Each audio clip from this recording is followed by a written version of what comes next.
I have seen the sun rise upon my 27th year.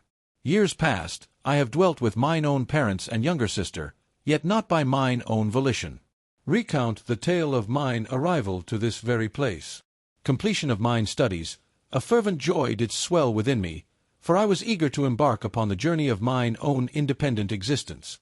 Find a modest abode within my means, whereupon I took my leave from the shelter of my progenitor's hearth.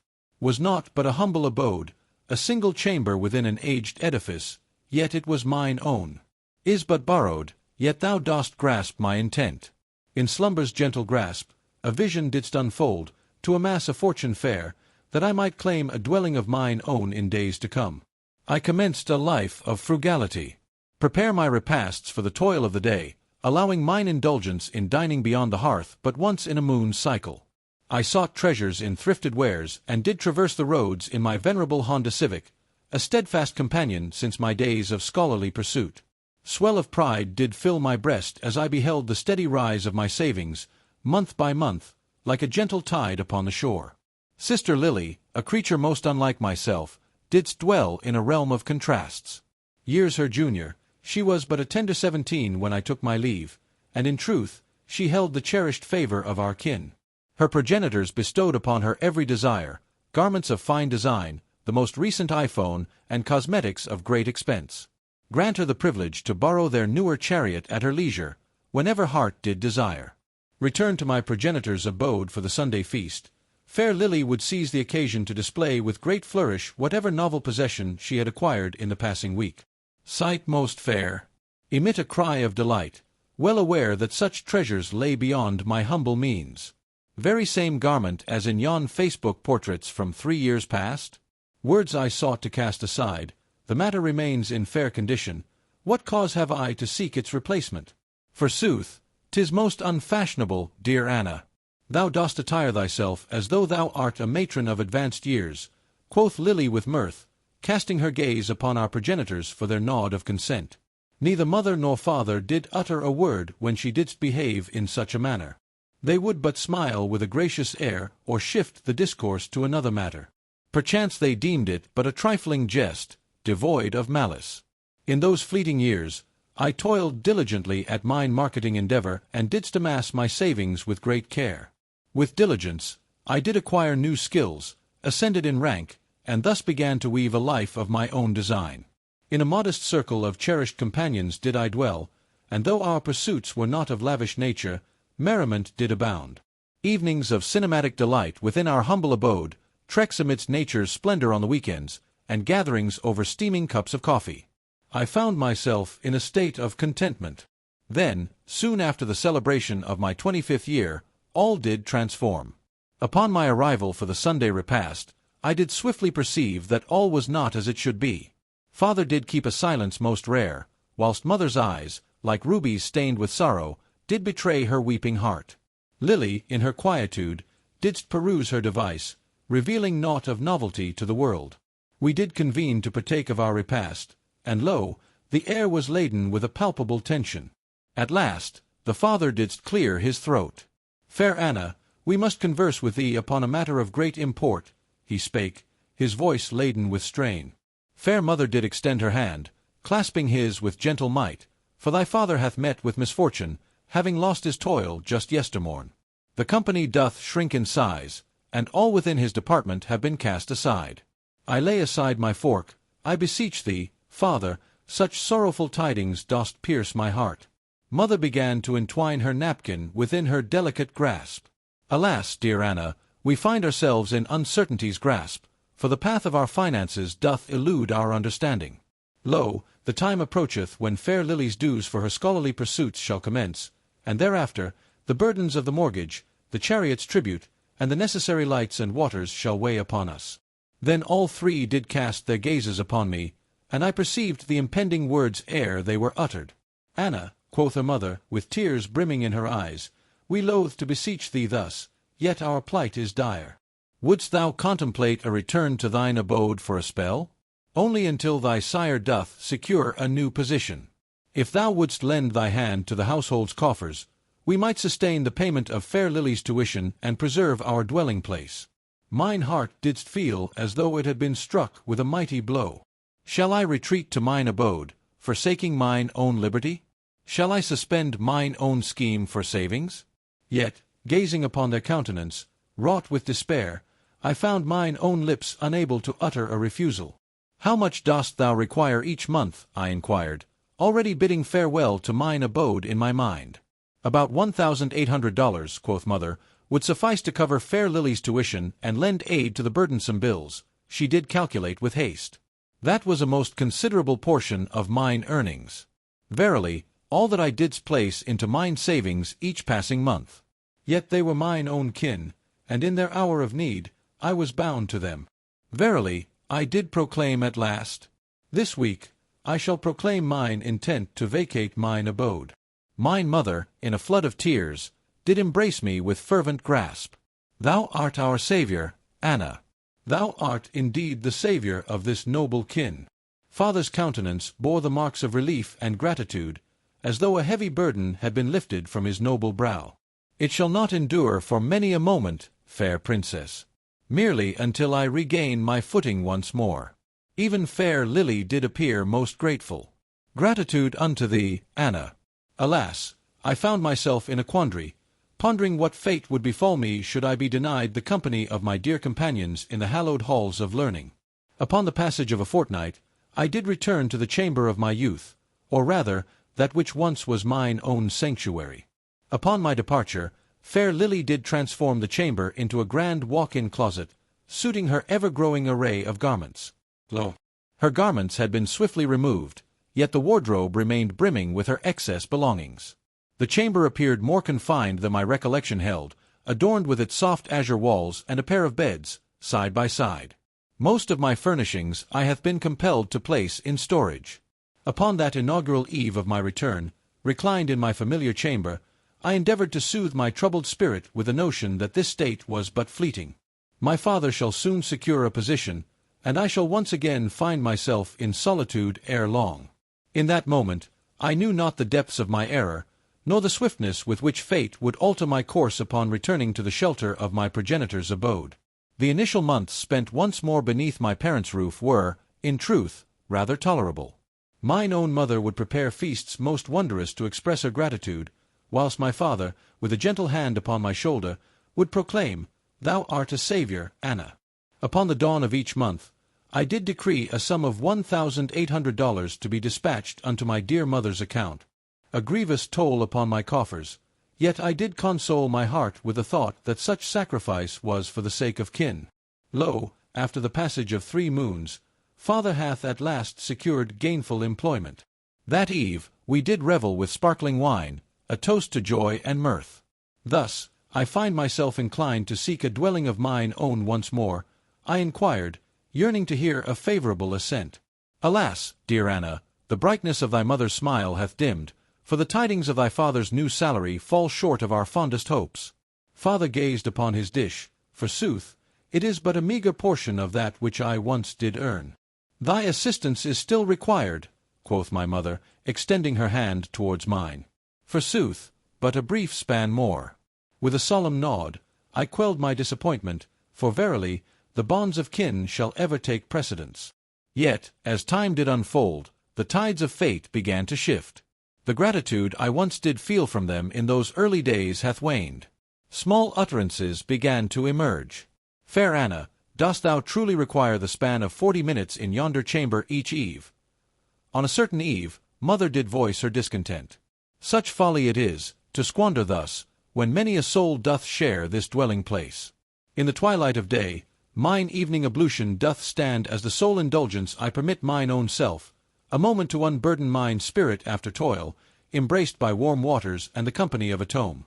I hath scaled mine efforts back to a mere 20 minutes. Then there didst come the repasts. Mine own mother did oft prepare my favoured lasagna, at least once in the span of each moon. Lo! It was a feast of Lily's cherished delights, chicken parmesan, stir-fry, and salads most exquisite, adorned with ingredients I did not even hold in favour. Petty matters did accumulate, one upon another. Frequent excursions to procure delectable morsels for fair Lily's delight. Mine own father doth beseech me for a loan of $40, to fuel his chariot until the morrow of his wages arrives. Mother doth require a sum of $100 for her appointment of coiffure, for her card doth misbehave. Never did I reclaim a single coin of that fortune. In the interim, fair Lily didst appear with novel treasures, a pair of costly shoes, a satchel of fine design, and a timepiece of great ingenuity. Whence dost thou procure the coin for all this? At last, I did inquire of her one fateful day, as she did enter with a flourish, burdened by her laden bags of commerce. Pray, attend to thine own affairs, she did retort with sharpness. Though thou dost elect to dwell in humble state, it doth not compel me to follow suit. Alas, I ought to have pressed with greater fervour, yet I did relinquish my hold, a grievous error indeed. Upon a Friday eve, I returned to mine abode, weary and spent from a fortnight's toil. Upon me, my superior did bestow an urgent task, cast upon my shoulders at the very last moment, and thus I lingered in the office's embrace until the hour grew late, striving to complete the endeavour. All I desired was mine own bath and the solace of my bed. Instead, I didst enter to behold fair Lily, awaiting mine arrival, nearly bursting with fervent glee. Lo, there thou art! A sum of $700 I require, she did proclaim, neglecting even the courtesy of a greeting. Forsooth, a journey with mine companions doth await upon the morrow of next week. We shall embark upon a journey to the shore for the span of 3 days. All have rendered unto the common purse their due portion. And dost thou believe I shall part with $700 so easily? Pray, tell me, I did inquire, with disbelief in mine eyes. Her smile did fade, but prithee, why so? Thou dost not squander thy coin upon aught else, prithee. Forsooth, as I do part with a sum of $1,800 each month to sustain this abode, I found myself in a fit of ire. Verily, I possess not the surplus coinage to squander upon thy seaside excursions. Oh, thou art so miserly, she did exclaim, 'tis but a trifle of coin. Within me, a fracture did occur, as years of vexation did cascade forth. Nay, 'tis not merely coin, I did proclaim, my voice ascending in fervour. Verily, 'tis my toil-wrought coin, earned through the sweat of 50 hours each week. Perchance, if thou didst seek employment as I did in mine own college days, rather than drawing sustenance from others, thou wouldst grasp the true essence of coin. Her eyes did widen, for classes I must attend. Verily, I possess not the hours to devote to a labouring task. With great fervour, I did retort, I toil for 20 hours each week whilst bearing the weight of a full course load. Thou art but slothful and full of unwarranted pride. Lily's visage did twist and contort, as tears did flow, not in hushed whispers, but in grand theatrical wails that resounded throughout the dwelling. Lo, within mere moments, mother and father didst make their entrance into the chamber of living. "What dost thou inquire, dear mother?" quoth she, as she encircled Lily with her gentle embrace. Fair Anna didst brand me as slothful and of a pampered spirit, whilst dear Lily lamented upon our mother's shoulder. She did utter most vile and wretched words unto me. My father didst turn to me, his visage clouded with shadows. "Is that verily so?" She didst demand of me $700 for a journey to the shore, and I didst endeavour to explain, striving to maintain my composure.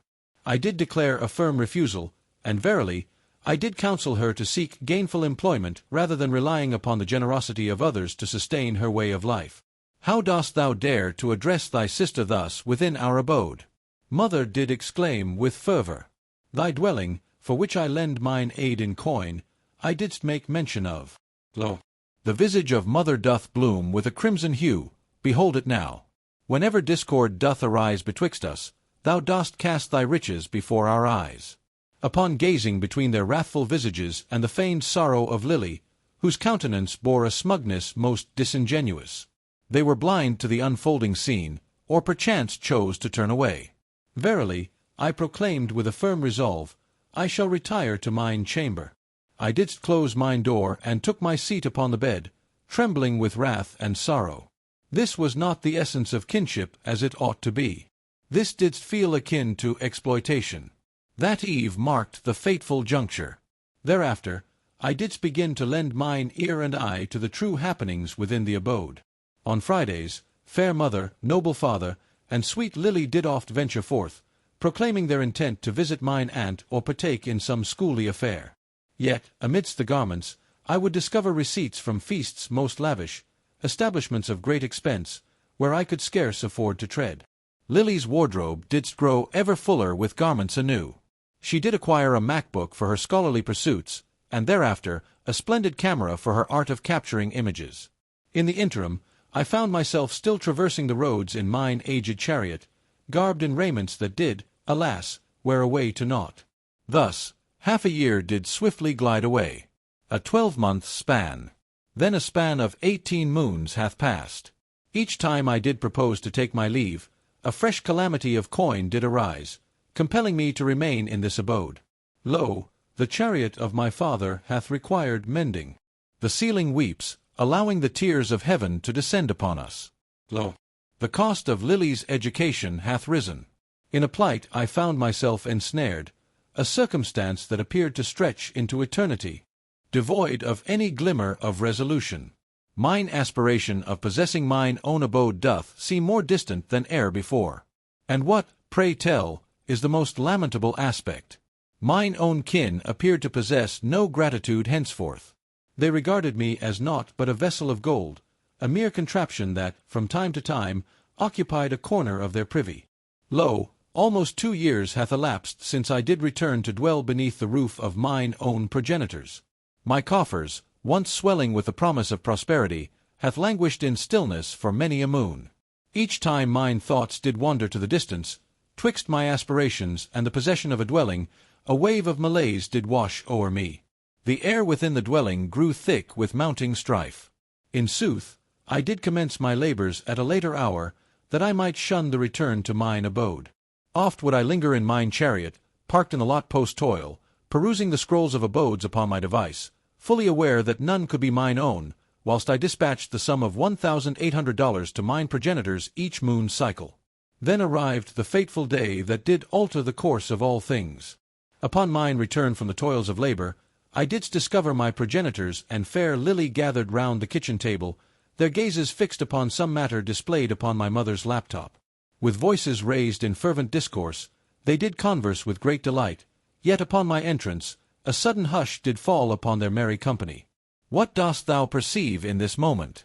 I did inquire, as I laid mine purse upon the ground. Lo, the day of my birth approacheth in but a week's time, and I did ponder, perchance, they might conspire to craft a pleasant surprise for me. Father didst clear his throat, and if thou must know, we are devising a journey for the kin. Mine heart did soar a trifle, oh, how wondrous that doth sound! Shall it be for mine own birthday, which doth approach in but a week's time? We might fashion a week-end of merriment and delight.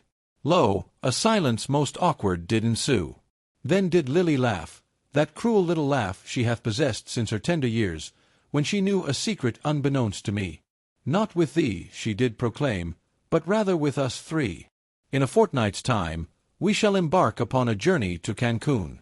Upon them I gazed, in eager anticipation for a jest to be proclaimed, yet none did utter such mirthful words. Thou art embarking on a journey to fair Mexico, and I am left behind? I endeavored to fathom the sounds that did reach mine ears. Thou must needs labor, dear, quoth mother, as though this utterance did elucidate all matters. We did not reckon thou couldst secure the leave of absence. Thou ne'er didst inquire of me, I proclaimed, my voice ascending in fervor. And since when hath fortune smiled upon us to grant the means for distant sojourns? I did believe that coin was scarce. Lily didst roll her eyes. Good heavens, Anna, prithee, cease thy theatrics. Verily, I am most worthy of this journey, for I have toiled with great diligence in mine studies. Thou art worthy of such, for mine ears could scarce believe the words that didst reach them. What of me? Lo, I have toiled without respite, bestowing upon thee a sum nearing $2,000 each month for the span of 2 years. Lo, once more we embark, quoth my father, ever tallying the deeds. It is not mere tallying to declare that I bear the burden of all expenses whilst thou art devising merry jaunts to the shore, leaving me in solitude, I did exclaim. Mother didst press her hand to her breast in that most theatrical manner she possessed. Hark, fair maiden, temper thy voice within these hallowed walls. We shall not be burdened by thy incessant guilt regarding matters of coin. This matter doth not concern guilt. Lo, this matter doth pertain to the very essence of equity. I find myself trembling with ire at this moment. How dost thou dare to deem this matter acceptable? If thou didst earn more, thou couldst also afford thy vacations, spake my father with a chill demeanor. Lo, in that moment, a chord within me did break. I didst turn and make my way to mine chamber ere they could utter a reply, and with great force did I shut the door behind me. Upon my humble bed I wept, not solely for the fleeting joy of the vacation, but for the first time I beheld my kin with clarity most profound. They did not hold me in the esteem I cherished for them. To them, I was naught but a mere vessel, to be employed at their whim. Forsooth, in the week that followed, our tongues were scarcely loosed in discourse. They spake not of the holiday once more, and I did not broach the subject of departing from this abode. As the day of my birth did draw nigh, a flicker of hope, though dimmed by circumstance, did linger within me, yearning for some token of acknowledgment from them. The day hath come, my 27th year of birth. In the morn's quiet hour, ere I took my leave for toil, nary a word was spoken. Neither card nor joyous wishes dost grace this day, nothing at all. Though not taken aback, a pang of sorrow did pierce my heart. Upon the close of toil, I didst pause and procure for myself a modest cake. Nothing of grandeur, merely a chocolate confection from the market, adorned with the words of joyous celebration, "Happy Birthday." I deemed it meet that we might share a seat and partake of a slice, though the air between us be fraught with tension. Upon my entrance through the threshold, I was met with astonishment to behold mother, father, and dear Lily gathered round the dining table. Arrayed in finery, they stood, whilst upon the table lay a grand box, resplendent in its wrappings, adorned with a delicate bough. Lo, there she stands, quoth mother with a smile that did not fully grace her gaze. The maiden of the day of her birth. Upon the table I did place the cake with care. With a bashful heart I proclaimed, "I have procured for us a delightful treat." "Thou shouldst not have troubled thyself," quoth Lily, casting a scornful glance upon the cake of humble origin. Upon mine gaze did fall a parcel, wrapped in mystery. What dost thou suppose it be? My father didst thrust it forth unto me. Pray, dost thou not tarry, but unveil thy gift of birth, and let the joy unfold. Forsooth, in a fleeting instant, I did perceive a gentle stirring of hope within mine breast. Perchance they did hold a care within their hearts. Perchance they had amassed their coin to bestow upon me a gift of fine repute. Forsooth, I did unfasten the ribbon and raised the cover. Within lay a suitcase, pristine and fair, of elegant design, adorned with many a compartment, exuding an air of costly allure. O wondrous sight! How fair it doth appear! Verily pleasant, I did declare, in a state of perplexity. Never before had they bestowed upon me such a lavish present. Shall we venture forth to yonder place, perchance? Lo, all three did burst forth in mirthful laughter. It was not the mirthful sound of warmth and joy. "Verily, thou art indeed," quoth my father. Mother did lean forth, beseeching thee to gather thine belongings within this valise and depart from our abode. Upon the morrow's dawn. Did mine ears deceive me, prithee? What dost thou say? "We dost cast thee out," quoth Lily with mirthful glee. "I shall reclaim thy chamber and restore it to mine own closet once more." I find myself in perplexity. I stammered, "Why dost thou choose this moment?" "Forsooth, we are weary of thine demeanor," quoth father. "We grow weary of thy constant reminders of thy financial aid bestowed upon us." Yet My mother didst interrupt mine words with a flourish of her hand. "Thy coin we require not henceforth, forsooth. Thy father hath ascended in rank these past 6 moons. Forsooth, he hath been garnering a fair sum for a time most considerable, yet we did not impart this knowledge unto thee. Thou hast woven falsehoods round my heart, and in such tangled webs I found mine breath to falter. Didst thou take my coin when it was not thy need?" Father did but shrug, deeming it but a recompense for the many years we hath nurtured thee. I beheld the countenances of each, filled with smugness, unrepentant, and cruel in their demeanor. These souls were but mere strangers to mine eyes. In silence, I rose and made my way to my chamber. Mine eyes did not weep. I did not raise mine voice in terror. Lo, I did perceive a most peculiar clarity, as if the mists of confusion did part before mine eyes. This day of birth hath truly transformed into a boon, revealing unto me the true nature of mine kin, and thus I discern the necessity to part ways with them for all eternity. I did not partake in their revelry of cake.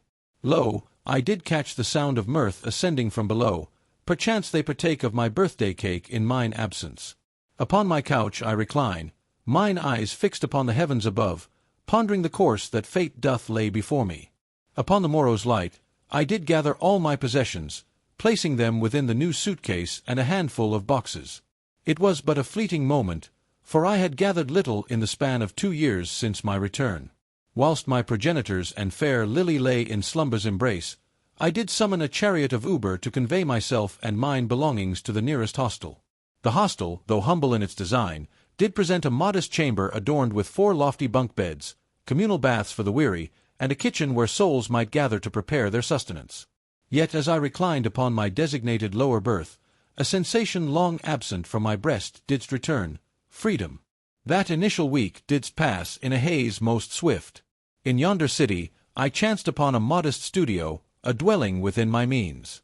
Affixed mine signature to the lease, and rendered the security deposit in full. Lo! It was yet more diminutive than the humble abode I had secured post-academia, with scarce space for a bed and a minuscule kitchenette, yet verily, it was mine own. No soul shall cast me forth on a mere fancy. To arrange mine abode was a task most facile, for I possessed but scant possessions. A couch, a writing table, a modest table accompanied by twin seats. All that I have procured, I did so from the hands of others, once cherished and now cast aside. With every trinket I did bestow upon mine new abode, I felt the essence of my true self return once more. The initial moon's cycle waned, yet no tidings from mine kin did grace mine ears. Though I had severed the ties by blocking their numbers upon my device, yet I found myself oft checking mine email with diligence for matters of labor. With fervent zeal, I cast myself into the toils of mine occupation, eagerly embracing additional endeavors and lingering long into the twilight hours whenever the chance did present itself. Mine employer hath observed and did suggest a potential elevation in rank in the months to come. In measured time, I commenced the noble task of restoring mine own coffers. Lo! Without the burden of $1,800 that did strain my coffers each month, I marveled at how swiftly the figures in mine account did flourish. In frugality I still did dwell, for some habits cling with tenacity, yet now it was mine own volition that guided me. To honor the passage of a moon cycle in new-found liberty, I did indulge in a splendid repast beyond mine own hearth. For moons did wane and wax anew. Lo, I have attained the coveted promotion at mine place of toil, accompanied by a most agreeable increase in mine earnings. Upon embarking upon a quest to uncover the mysteries of programs for those who seek their first abode, I pondered that perchance my cherished dream was not so distant as I once believed. Then, lo! A span of 6 moons did pass since mine eviction on the day of my birth, when forthwith my device did ring, bearing a number unknown to mine eyes. What whispered in mine ear did bid me respond, "Hark, who calls? Fair Anna, 'tis thy mother who doth speak." Mine belly did plummet, as if cast from yon heights of fortune. Her voice, a syrupy melody, didst flow with the honeyed timbre she employed when her desires didst beckon. "What dost thou desire?" Thus, I inquired with a voice devoid of embellishment. "Pray, do not take such a stance, dear heart, for I reach out to thee with purpose, as we must engage in discourse. Pray, dost thou wish to grace our humble abode with thy presence? It doth hold great import. Nay, I did declare with steadfast resolve, whatever thou hast to utter, speak it now forthwith." A moment's stillness did ensue, and I could scarce perceive her mind, as it did weigh and measure her forthcoming stratagem. Alas, she did sigh with great drama. "Thy father hath once more fallen from his station of labor." Once more, the cruel hand of fate did strike, and he found himself among those cast aside. "Alas," I did declare, suppressing all emotion from my voice's gentle flow. "He hath been searching, indeed, yet the realm of employment is most dire at this present time," she did continue. "Lo! The bills dost accumulate, and we have lagged in our payments. The bank doth threaten the spectre of foreclosure." I remained mute, biding my time for the certain request to unfold. "We beseech thee for thy aid, dear Anna, she did finally declare. We beseech thee to return to our humble abode, and lend thine aid with the burdens of our expenses, as thou didst in times of yore. With mirth unbidden, I didst find myself in fits of laughter, for the boldness displayed was naught but wondrous to behold. Thou dost jest, I pray thee? After thou didst cast me forth on the day of my birth? After thou didst deceive me for many a month, and didst take my coin when it was not required of thee?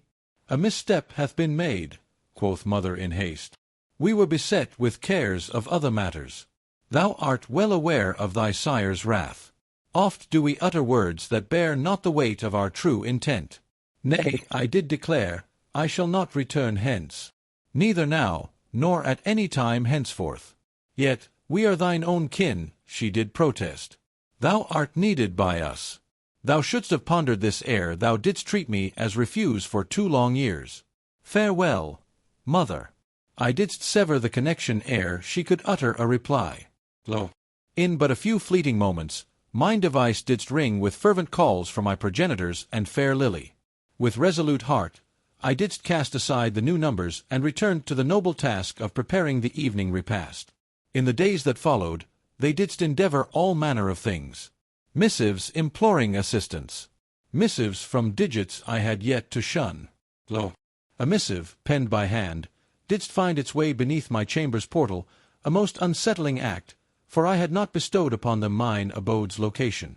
All I did was turn a blind eye, for I had bestowed upon them ample measure of my days already. Lo! 2 fortnights hence, after the initial summons, an epistle did arrive, penned by one who professed to be their counsel. The missive bore a tone both formal and menacing, proclaiming that my progenitors did insist upon the sum of $24,000 for the lodgings and sustenance provided during the 2 years I dwelt with them without recompense, a sum meticulously computed at $1,000 for each passing month. Though I was tempted to cast it aside as a mere jest, the letterhead and signature bore an air of authenticity that stayed my hand. A swift inquiry upon the great oracle of Google did affirm the existence of the lawyer in question. In a moment of mild distress, I didst extend mine hand to James, a companion from my college days who hath taken up the noble profession of law. Upon that fateful weekend, we didst partake in the brewing of coffee, and I did present unto him the missive of electronic nature. They do but feign, quoth he, having perused the missive. This doth resemble harassment, not a claim of lawful merit. Pray, dost thou lend thine aid in crafting a reply? I did inquire. More splendid than that, he did grin. For thee, I shall respond in an official manner, without charge. On that very day, James did compose a reply. The missive was naught but flawless, bearing the mark of professionalism, yet wielding a most heart-rending blow. It didst acknowledge their claim, and then, with methodical precision, didst dismantle it by revealing that I had been bestowing upon my mother the sum of $1,800 each month for the span of 2 years, amounting to a grand total of $43,200. Should thy clients desire to seek redress within the hallowed halls of justice, the missive did conclude, my client stands ready to present a counterclaim for the full sum of $43,200, in addition to legal fees and the anguish of emotional distress. We possess records of the bank, chronicling each transfer in meticulous detail. That eve, James did dispatch the missive from his firm's esteemed address. Upon the 3rd day hence, the counsel did respond with a missive brief, declaring that his clients had resolved to forego the pursuit of the matter further. Thus, in a fleeting moment, it came to an end. The summons ceased, the missive waned, the correspondence fell silent. By way of kin, I did learn that fortunes were not smiling upon them. Alas, father hath yet to discover gainful employment. In their plight, they were compelled to part with one of their chariots, that they might secure the funds for fair Lily's last year of scholarly pursuits. Verily, the creditors didst call with relentless fervor, and they stood upon the precipice of losing their cherished abode. In yesteryear, such tidings would have wrought upon my heart a heavy sorrow. With fervent haste, I would have flown to their aid, unmindful of the manner in which they had bestowed their treatment upon me. Yet now, what dost thou seek? Mine heart didst know naught but a remote compassion, akin to that which one might harbor for unknown souls within the tales of yonder news. They hath made their choices. They hath regarded me as naught but a vessel of gold, not as their own flesh and blood. They didst seize upon the bounty of my affection and kindness, then cast me aside when they deemed my presence no longer requisite. Lo, this day doth herald the passage of a full year since I took residence in mine own abode. Upon this day, I have laid forth a deposit upon a modest townhouse, through a program for those embarking upon the journey of home ownership for the first time. Though it be not the abode of my dreams, it serves as a stepping stone upon the path ahead. Lo, my coffers doth flourish more than ever before. Lo, a new elevation in my toil hath been bestowed upon me, and I find myself in the company of one who doth honor both my aspirations and my worth. In stillness, when the world doth pause, a twinge of sorrow doth pierce my heart for that which hath slipped away, not the coin, but the cherished mirage of kinship. In sooth, I believed I had discerned their true selves. I did believe their hearts did mirror mine, in love's sweet embrace, yet found it but a fleeting dream. Yet I hath acquired a treasure far beyond the worth of gold or kin, that of self-respect. Now do I grasp the measure of mine own worth, and I shall not permit any soul, be they kin or stranger, to cast aside this truth once more. What of my progenitors and fair Lily? Verily, I do hear that they continue to grapple with their plight. Yet their troubles dost not weigh upon my soul any longer. Forsooth, in this moment of mine adult existence, I find myself unshackled, truly free at last. And naught but the wealth of the world could persuade me to relinquish such a treasure.